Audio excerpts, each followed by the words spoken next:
What's going on, Paisanos? V here. And I went 7-0 with Drytrons at a charity tournament. The deck performed really well. I got a box of whatever this card came in. I know this is like the chase card of that box, and I pulled it. And I basically pulled a bird core as well. So that was kind of cool. What I'm going to do is I'm going to show you guys my main deck, side deck, extra deck, give a couple of explanations, and let you know what's going on with Drytrons and what I think about them in this format. I'll tell you right off the gate, I think Drytrons is definitely a deck a lot of players know about, but don't really prepare for. And since a lot of players don't prepare for Drytrons, I feel like a lot of players have a huge issue against the deck because of what the deck can really do. If you don't have the side deck ready for it, you're probably going to lose to it. If you have the side deck ready for it, I mean, hopefully you draw the right cards. And that's basically this meta in a nutshell. So once again, I'm going to go over the deck. It's deck's 43 cards. We played one Cyber Angel Benten, one Natasha, one Idaten, one Herald Ultimatus. I know like the people like to play the other Herald. I just think this one's better, does more. And one Drytron Medianus Draconids. This card's really good. I think a lot of people are underestimating this card. And if anyone out there just wondering, I run the Artifact side package with a Phoenix. And I feel like a lot of decks do that as well. And when you're locked out of the extra deck, you still need to put a threat on board. And Drytron Medianus Draconids is that threat. It's a 4K body that can clear special summon monsters off the board relatively easily. So I think this card's really good. Also has an effect that, to blow up cards on your opponent's side, on your opponent's turn. It doesn't really come up as much, but still really cool. I didn't get a chance to do it, but it's something I was really, I was really well aware of as as I played this deck throughout the tournament in case I was locked out from the extra deck. So for the Drytrons, I'll just go with them. Right off the gate, I have 2 Delta. I'll explain in a second why. 3 Zeta, 3 Gamma, and 3 Alpha. So I feel like Delta was the one you don't want to draw as much. I feel like these are all cards that you draw, and you kind of get your combo going. Delta is just a +1, and that's not bad. But you always want to get your combo going. Ideally, you want Alpha Zeta to start off with. Delta, and like I said, Delta isn't the bad one, but these are the ones you want to draw more. So that's why we went 3 on these, and only 2 of those. So yeah, like I said, I pay Artifact Sai. It's obviously a really good card. We run 1 Celestial and 1 Destiny or Plasma. You don't need to run Dasher, even though I don't have Dasher. It's like a $27 common, I think. I might just buy the ulti, but even if I had Dasher, I wouldn't play it. I would rather play Plasma.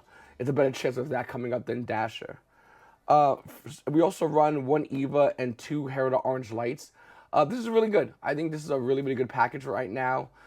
And, you can still make boards where you just have Herald Perfection and get your Eva and really threaten the crap out of your opponent. And the last monsters in my deck is going to be 3 Diviner of the Herald. Obviously, you just need this in the deck, so, there it is. All right. For our spells, I ran a bunch of 3-ofs. 3 Siren Emergency, 3 Forbidden Droplet, 3 Drytron Nova. I run 3 Talents. This card's insane. Was insane non-stop when I played at a tournament. 3 Fusion Destinies. A lot of players are running one of the... Excuse me. A lot of players are running one of this card. And I feel like if you open this card, you don't need to go to Predator, Inverter, and Anaconda. Like, opening this card and not going to Anaconda just means you need 2 monsters to set your dag to play up. And that's kind of cool, and I kind of like that a lot. So that's why. I understand it could be a dead card, but I think it's really worth it. Opening and paying 2K right off the gate, I'm not excited about that. I'd rather just play Fusion Destiny, so that's what I did. And then, of course, a Minionish Drytron, Drytron Fafnir, and then I also ran a Preparation of Rites. This card was okay. I wasn't really excited about it. I opened it a lot. And don't get me wrong, there's still ways to go into it, and there's still this card has its advantages, but I don't know. I'm not as crazy about this card. I also used to run 2 Minionish Drytron before, and that was instead of the Fafnir, but I think Fafnir is definitely much better than 2 Minionish. Something I personally like to do, just because I feel like if you can go into more ritual monsters, you can put more buys on board and more threats. All right, so right into the extra deck. We have Artifact Dagger. This card's absolutely insane. That paired up with Predator, Inverted, and Anaconda. This is the combo. You first go by Dagda, set a card, set activate effect, set artifact psi. You can get rid of if you want to. You go to Anaconda, you bring out your Phoenix Enforcer, which we do play over here, and then when Phoenix Enforcer comes back during their standby, effect, pop the side, really simple stuff. If they don't get rid of the Dagda, by the way, excuse me, if they don't get rid of Dagda, it does have another effect to resurrect if it's destroyed by a effect. So that's pretty good, right? Destroyed by if this link some card's destroyed, you can special summon monster artifact monster in your graveyard defense. So that's another way of just bringing out size. So they have to immediately answer that play. We also ran an IP Masquerena. Obviously, this card's really good. People are saying they want to cut it, but like, I win this card so much. The card's absolutely insane. Nightmare Phoenix, take out your unicorns. People playing unicorns, I feel like with the cards like Anti-Spell and just the back row in general, Phoenix is just a better card.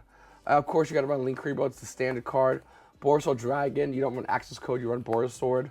Underworld Goddess actually went into this card in the finals. My opponent had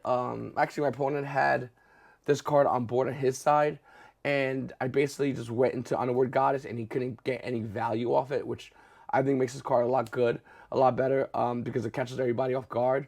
Normally, people want to wait for you to spam the board, but if you make this card and take one of their monsters, it's huge. It's good against Ignisters. Not that people are playing a lot of that, but it's good against cards that can't be affected by anything because it just uses it as material, which is pretty huge. And of course, you got to run Appaloosa. People are starting to cut this as well. Do not cut Appaloosa against birds. This card's absolutely amazing. Then you run one Herida Arclight. You still run the Entist. A lot of players are trying to run a third Mubeta Fafnir. You don't need a third Mubeta Fafnir if you manage your resources correctly. I think 2's perfect. And then we run Zeus because you got to run Zeus in this deck. I mean, it's Zeus. And a Beatrice. One card I didn't miss was that Lyrillist card and whatnot. I could have won that card a couple of times, and I did kind of miss it, so maybe I'll try to fit it into the deck. But yeah, this is the extra deck so far. It was really good. I used just about every card this weekend, so it's going to be really hard to find a 16 slot. But you got to do what you got to do, I guess. All right, for the side deck, we ran 3 Dark Rule No More. I mean, I think we're starting to see players main this card as well as Droplets. Really good against birds. You want to really find a way to stop their turn or stop their lockout board so you can make yours and kind of win from there. I also ran 1 Harpy's Feather Duster. I think it was kind of needed. And double Lightning Storm. This card's really good also against Sword Souls. Sword Souls put all their monsters in attack mode. And the minute you bait one negate, you do this and you clear their entire board. So this card was amazing. And then we ran 3 Danko Sekka. I'll be honest with you, I didn't go into it, but then again, I didn't really play any Eldritch variations of a deck. I didn't play any like Alta guys, but for any back row deck, this card's amazing, catches everybody off guard. And yeah, I think this card's really, really good, this meta, for this deck. And then once again, every side deck, you got to run 3 Joel Lockbird, and then you got to run 3 Nibiru. Like, these are just the mandatory cards you have to run. They're just really, really, really important. So overall, like I said, the tournament was, I think it was like 4 rounds with a top 8 cut. I played just about everything. I played Sword Souls twice, one in the main event and one in the top cut. I played, I'm trying to think of the decks I played. So I played Sword Souls. I played that normal summon dot deck. Excuse me, Flum the Breeze. I played Flow the Breeze or Flum the Breeze, whatever. One in the main, one in the top cut as well. I played the Rock Stun Spam deck. I played that as well. I play Birds and I'm trying to remember other decks. I played a bunch of other decks, but those like the main meta matchups I did play, and this deck performed insanely well against them. If I won dice roll, I went for the artifact popping combo. Really, really easy combo to go into. Works really well, and I'll tell you right now, like that, like if your opponent's not prepared for it, if they don't have the drop or the imperm, that resolves. You're pretty much winning that game. And every time I went into that combo, I won the following turn. Like it was insane how good and how consistent that combo is. So yeah, I'm gonna have a bunch of other deck profiles coming up on this channel. Here's just one of them. Once again, I went 7-0, pulled good cards, and looking forward to playing in more events. Probably gonna be playing Strikers soon as well. I still have Shadows. I'm still gonna be playing Shadows. I'm gonna have an update deck profile coming out with that once I top or win another event, which should be happening soon. So really excited. If you're new to the channel, make sure to hit the like button, subscribe button, comment down below, and let me know what you thought about this deck profile. And anyway, it's your boy V, and you boys have a great day.